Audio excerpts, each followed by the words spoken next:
Assalamualaikum class 10. Today we are going to start with our topic molecular formula, structure formula, condensed structure formula that is present in the chapter number 11 organic chemistry. Last topic के अंदर हमने बात discuss की थी that what is basically the isomerism. तो isomerism के अंदर ये तीन टर्म्स ऐसी थी जो डिस्क्राइब हुई थी, molecular formula, structure formula and the condense structure formula. आज हम बेसिकली ये देखेंगे कि ये बाय डेफिनेशन है क्या और साथ साथ इसके एग्जांपल देखेंगे so that we can understand the basic basis of the organic chemistry. So first one is the molecular formula. Molecular formula basically क्या होता है कि दैट इट डिटर्मिन्स और इट एक्सप्लेन्स और इट डिस्क्राइब्स या फिर tells the number of atoms in a molecule, यानी कि एक मॉलिक्यूल के अंदर कितने नंबर ऑफ एटम्स प्रेजेंट हैं that are determined by the molecular formula of that molecule और of that organic compound. For example अगर हम बात करते हैं अगर हम बात करें तो आपके पास आ जाता है CH4, उसके बाद आपके पास आ जाता है C2H6, उसके बाद आता है C3H8.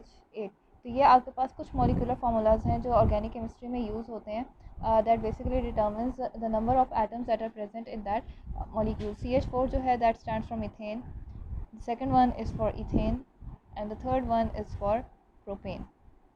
सो आपका अगर किसी भी ऑर्गेनिक कंपाउंड में आपने नंबर ऑफ एटम्स को डिटर्मिन करना होगा तो you are always going to say that you have to describe the molecular formula of that compound. अगर हम अल्केन्स के रिस्पेक्ट से बात करते हैं तो फॉर अल्केन्स जो पॉइंट रिमेंबर आपका इस टॉपिक के लिए है कि for alkanes you are always going to use a certain formula for determining the molecular formula of a compound. आपके पास यहाँ पर जो आपने फार्मूला यूज़ करना है जो याद रखेंगे आप CnH2n+2 where n is equals to number of carbon atoms according to the given stem. आपकी केमिस्ट्री की बुक में जो है वो डिफरेंट स्टेम जो गिवन होती हैं. ऑर्गेनिक केमिस्ट्री में हम बाय स्टेम चीज़ें अपनी जो टॉपिक्स की जो नंबर ऑफ कार्बन आइटम्स है उसको याद रखते हैं. फॉर एग्जांपल अल्केन की सीरीज़ के लिए आपके पास फॉर अल्केन सीरीज़ आपके पास आ जाती है मेथ, एथ, prop, ब्यूट.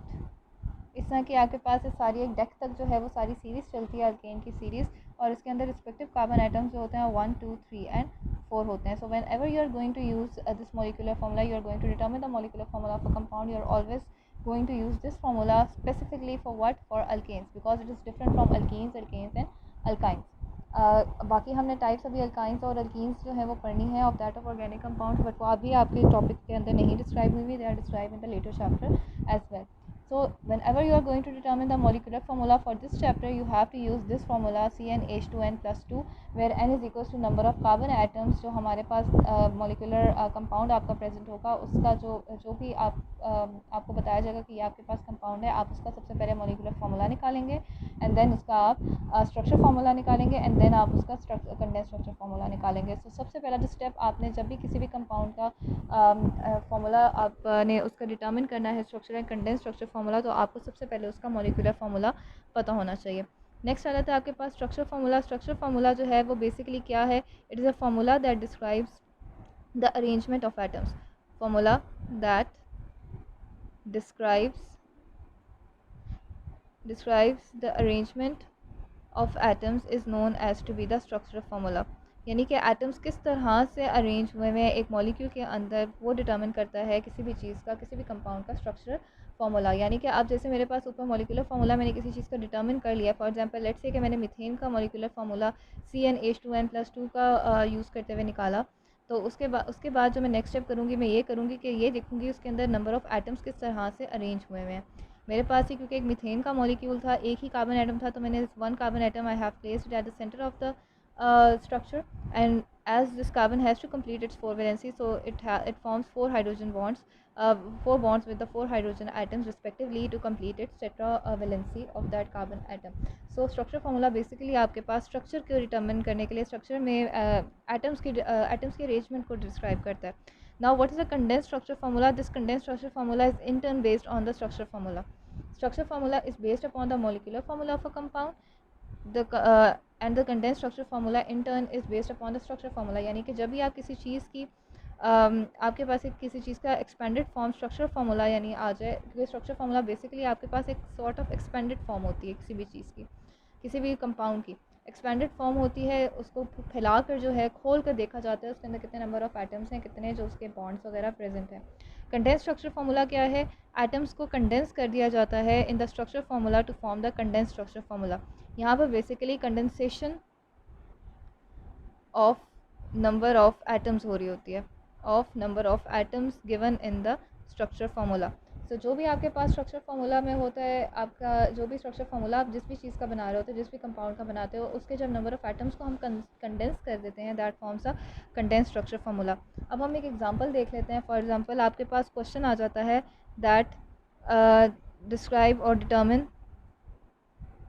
Molecular formula, structure formula and condense structure formula, ये मैं शॉर्ट फॉर्म्स लिख रही हूँ, ऑफ लेट्स से कि आपके पास आ जाता है प्रोपेन। तो आपने इसके अंदर सबसे पहले क्या करना है, आप उन्होंने एक ऑर्गेनिक कंपाउंड पकड़ा दिया है कि दैट आपके पास एक ऑर्गेनिक कंपाउंड है propane, you have to determine the molecular formula. आपको उसके लिए सबसे पहली चीज़ क्या पता होनी चाहिए कि दैट प्रोप के लिए आपके जो स्टेम है, प्रोप की जो स्टेम है, इस ये कितने नंबर ऑफ कार्बन आइटम्स के लिए स्टैंड करती है। एन से आपको ये पता चल गया that this is an alkane. Last topic में मैंने ये बताया था। प्रॉप से जो है वो आपको ये पता चलता है कि how many number of carbon items are there in this compound. So आ जाते हैं हम पहले प्रोपेन के ऊपर। तो सबसे पहले आपने क्या यहाँ पे करना है, यहाँ पर आपने सबसे पहले डिटरमिन करना है मॉलिक्यूलर फार्मूला।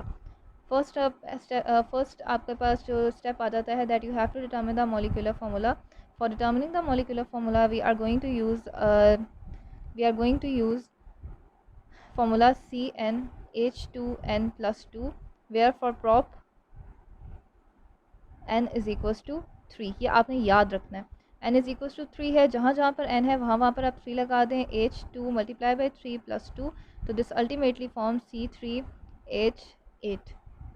ठीक है। So this is the molecular formula for propane. ये आपके पास प्रोपेन का मॉलिक्यूलर फार्मूला जो है वो बन जाता है।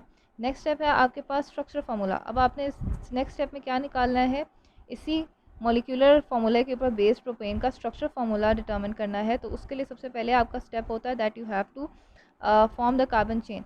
सबसे पहले आप क्या करें, आप एक स्ट्रेट कार्बन चेन बनाएं। आपके पास नंबर ऑफ़ कार्बन आइटम्स कितने थे, 1 2 3। लोअर सबस्क्रिप्ट में इसलिए लिखती हूँ कार्बन के साथ that it determines my number of carbon items. Number second thing, because it is an ane, that propane is an ane, it is ending at ane, so it means it is an alkane, and therefore it will have the single bond between its carbon atom. Now next step is that ये कल भी हमने पढ़ा था। Now next step of mine is that I have to satisfy the tetravalency of each carbon atom. Since carbon 1 is forming a single bond with carbon 2, it needs 3 more bonds to complete its tetravalency. So C1 will form 3 more bonds with the 3 hydrogen atoms to complete its tetravalency 1, 2, 3 and 4. Similarly, carbon 2 will form 2 bonds. Why? Because it is already in bonding with C1 and C3, and its 4 bonds are getting completed by attaching 2 hydrogen atoms 1, 2, 3 and 4. And similarly, the last one C3 forms 3 hydrogen bonds with 3 hydrogen atoms to complete its tetravalency as well. Now, why I am repeatedly saying that carbon has to complete its octet, or it has to complete its tetravalency, because according to the electronic configuration of carbon atom, or according to the group number of carbon atom, carbon belongs to group 4. It has 4 electrons that are unpaired in the outermost shell.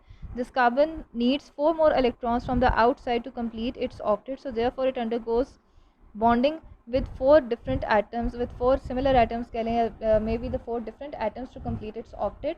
And as this carbon needs 4 electrons, so therefore we are saying that a carbon atom has to complete its tetravalency. Tetra means 4.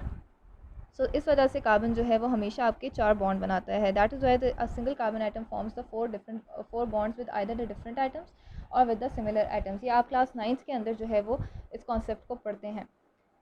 Similarly आपके पास next, अब आपने structure formula लिख लिया, तो next आपका step बनता है condense structure formula का. कंडेंस स्ट्रक्चर फार्मूला के बारे में आप जो है वो हम करते हैं क्या कि कंडेंस फार्मूला जब हमने किसी भी चीज़ का लिखना है, what are we going to do, that we have to just segregate आप कह रहे हैं aggregate the atoms that are present on each carbon atom. इसके लिए भी आपने सबसे पहले क्या करना है, कंडेंस स्ट्रक्चर फार्मूला में आपने कोई बॉन्डिंग शो नहीं करनी. अगर आप बॉन्ड शो भी कर देते हैं तो it is not much of a big deal, लेकिन कंडेंस फार्मूला के अंदर आपने कोई भी बॉन्ड शो नहीं करना. Just write the carbon items as it is. आप कार्बन आइटम्स को एज इट इज़ लिखें. आपके पास यहाँ पे 3 कार्बन आइटम्स थे. आपने लिख दिए। उसके बाद आप नंबर ऑफ़ हाइड्रोजन आइटम्स को इकट्ठा करके लिख दें। कितने आपके पास यहाँ पर हाइड्रोजन आइटम्स यूज़ थे, 1 2 3, तो आप लिखेंगे CH3। कार्बन 2 के ऊपर आपके पास कितने थे, 2 1 2, तो ये आप लिखेंगे 2। And similarly carbon, last carbon के ऊपर कितने हाइड्रोजन थे, 3, that is CH3। So this is how you right the condense structure formula. आप अगर देखें तो ये आपका स्टेप वाइज कंप्लीट होता जाता है। That the structure formula is based upon the molecular formula. जब तक आपको किसी भी चीज़ का मॉलिक्यूलर फार्मूला नहीं पता होगा, आप उसका स्ट्रक्चर फार्मूला नहीं निकाल सकते। एंड जब आप स्ट्रक्चर फार्मूला निकाल लेते हैं तो आप इजीली उसको देखते हुए, आपने सिर्फ सेग्रीगेट करके आइटम्स को लिखना होता है, उसको देखते हुए आप कंटेंट स्ट्रक्चर फार्मूला भी कंपाउंड का लिख लेते हैं। And the name of this compound is prop-N. Prop means 3 carbon atom and ane means stands for an alkane. So this was about the topic of molecular structure formula and the condensed structure formula.